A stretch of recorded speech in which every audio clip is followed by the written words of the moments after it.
तिन्ही दलांच्या प्रमुखांसोबत मोदींच्या निवासस्थानी शस्त्रसंधीनंतरची महत्त्वाची बैठक संपन्न, 2 तास बैठकीत चर्चा। पाकिस्ताननं जर एलओसीवर शस्त्रसंधीचं उल्लंघन करतं त्याचं सडेतोड उत्तर द्या, भारतीय लष्कराच्या कमांडर्सना अधिकार, लष्कर प्रमुखांकडून लष्कर कमांडर्सना अधिकार बहाल।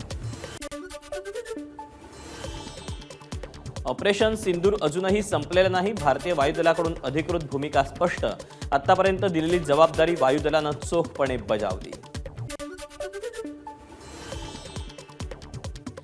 बहावलपूरमधला जैशच्या मुख्यालयावर हल्ला सर्वात मोठा, या हल्ल्यासाठी भारतानं सर्वात भेदक शस्त्र वापरलं। ऑपरेशन सिंदूरमध्ये ब्रह्मोस मिसाईलचा वापर, ब्रह्मोसची ताकद काय असते ते पाकिस्तानला विचारा, उत्तर प्रदेशचे मुख्यमंत्री योगी आदित्यनाथ यांचं प्रतिपादन।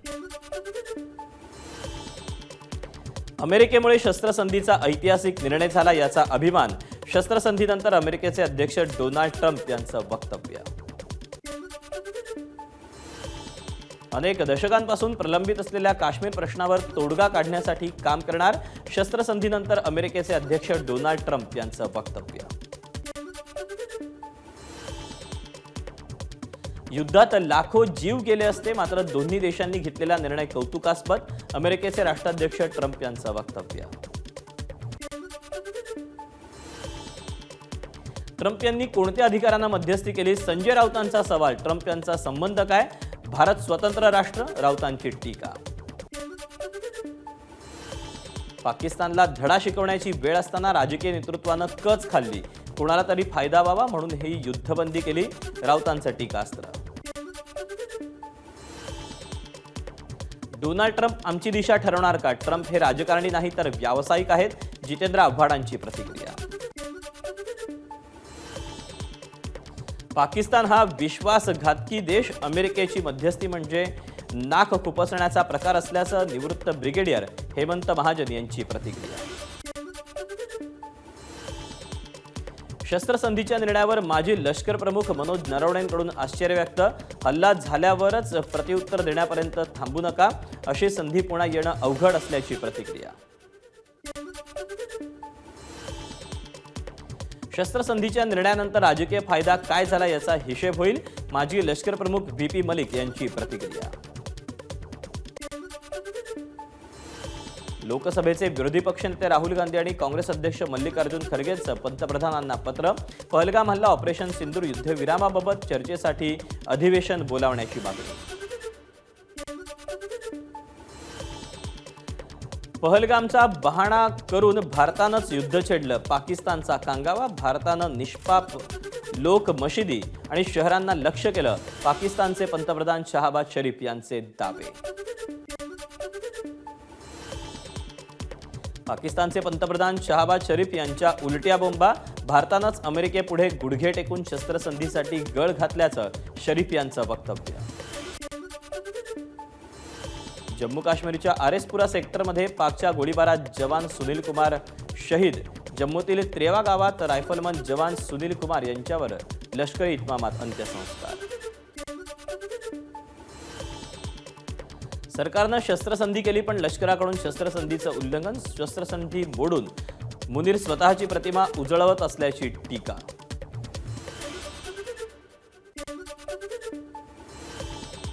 साताऱ्याच्या खटाव तालुक्यातील जवान प्रसाद काळे लग्नाच्या दुसऱ्या दिवशी कर्तव्यावर हजर, आधी देशसेवा असं म्हणत कुटुंबियांनी जवान प्रसाद काळेंना कर्तव्यासाठी सीमेवर धाडलं।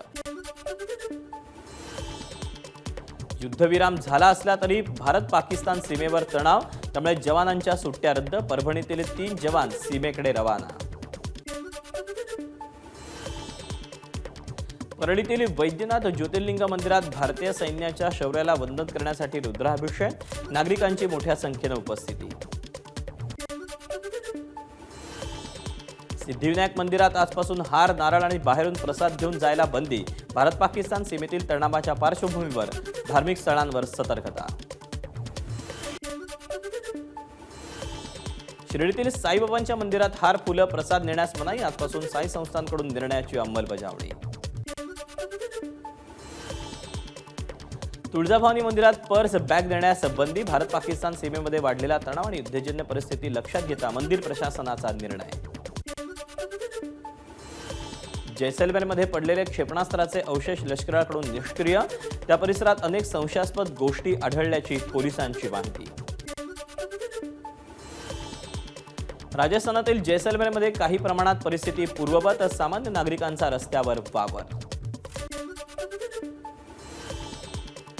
शस्त्रसंधीनंतर 27 तासांनंतर जैसलमेर रेल्वे स्टेशन प्रवाशांसाठी खुलं. जैसलमेरहून गुजरातमधील साबरमतीसाठी पहिली गाडी रवाना. महबूबा मुफ्तींनी गोळीबारात जखमी झालेल्या जम्मू काश्मीरमधील नागरिकांची रुग्णालयात जाऊन घेतली भेट.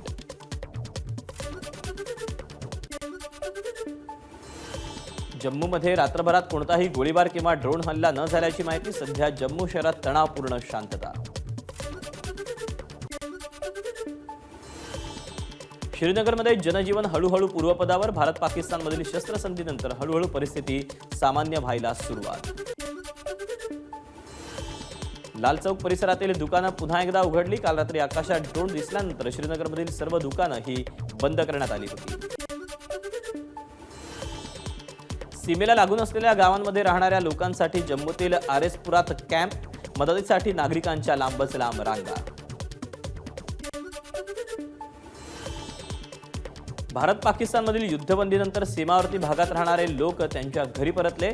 सतत होणाऱ्या गोळीबारामुळे गावकरी घर सोडून बारामुल्लाकडे गेले होते.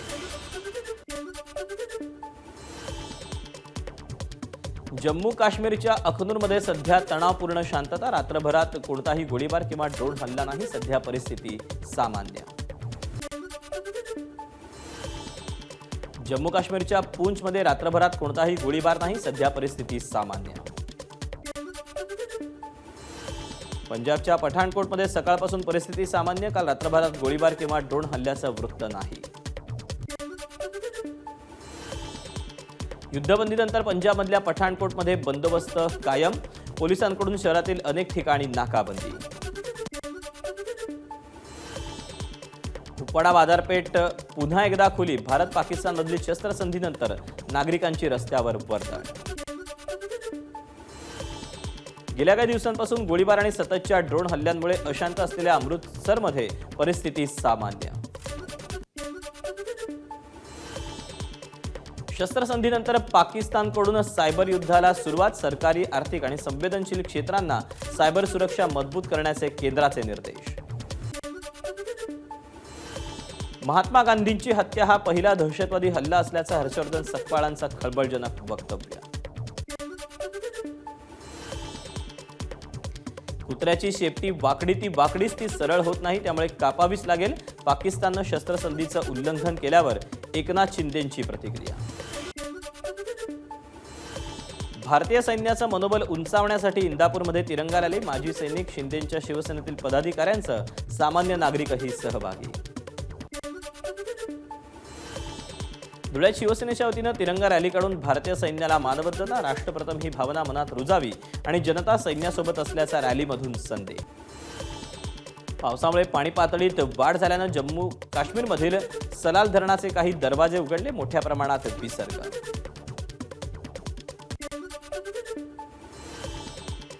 अमृतसरमधील श्री गुरु रामदासजी आंतरराष्ट्रीय विमानतळाबाहेर कडेकोट बंदोबस्त. विमानतळ परिसरातील गुरुद्वारा संतसरजीमध्ये सुरक्षेच्या कारणास्तव प्रवेश बंदी. जम्मू काश्मीरच्या रामबनमधील चिनाब नदीवरील बगलिहार धरणाचे 2 दरवाजे उघडले. जम्मू काश्मीरमध्ये सुरू असलेल्या मुसळधार पावसामुळे पाणी पातळीत वाढ झाल्यानं धरणाचे दरवाजे उघडण्यात आले. जम्मू काश्मीरमध्ये एसआयची मोठी कारवाई. दहशतवाद प्रकरणी दक्षिण काश्मीरमधील शोपियान, कुलगाम आणि अनंतनागमध्ये अनेक ठिकाणी छापे. संरक्षण मंत्री राजनाथ सिंग यांच्या हस्ते ब्रह्मोस चाचणी सुविधा युनिटचं उद्घाटन. या युनिटमुळे भारतीय लष्कराची ताकद वाढणार. मुंबईतील अंधेरी पूर्व पश्चिमेला जोडणाऱ्या गोखले पुलाचं उद्घाटन. मंत्री आशिष शेलार यांच्या हस्ते लोकार्पण.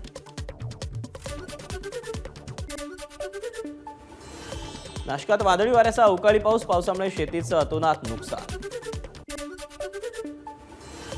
नाशिक शहरात अवकाळी पावसानं झाड कोसळलं. ठिकठिकाणी साचलेल्या पाण्यामुळे काही काळ वाहतूक कोंडी. लातूरमध्ये विजेच्या कडकडाटासह अवकाळी पाऊस. परिसरात पाणी साचलं. आंबा बागायतदार शेतकऱ्यांना मोठा फटका. पुढचे 3 ते 4 दिवस वादळी वाऱ्याचा इशारा. विदर्भ, मराठवाडा आणि मध्य महाराष्ट्रात वादळी वाऱ्याचा अंदाज. अवकाळी पावसामुळे मुंबईतील हवेच्या गुणवत्तेत लक्षणीय सुधारणा. शनिवारी मुंबईच्या हवा गुणवत्तेची श्रेणी समाधानकारक. मुंबईतील बीकेसी ते आचार्य अत्रे चौक भूमिगत मेट्रोला पहिल्या दिवशी चांगला प्रतिसाद. बीकेसी ते आचार्य अत्रे चौक या दरम्यान 16,377 प्रवाशांचा प्रवास. मुंबईतील दादरमध्ये हिंदी भाषासक्ती विरोधात सभेचं आयोजन. अरविंद सावंत, सुभाष देसाईंच्या उपस्थितीत कार्यक्रम.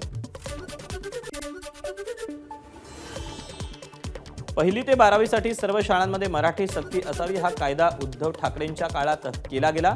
अरविंद सावंत यांचं वक्तव्य. कल्याण डोंबिवलीत महावितरणकडून मंगळवारी दुरुस्तीचं काम हाती. सकाळी 9 ते 5 या वेळेत कल्याण डोंबिवली, टिटवाळा, वडवली, आंबिवली, शहाड, अटाळी परिसरात पाणी पुरवठा बंद. एबीपी माझा, उघडा डोळे बघा नीट.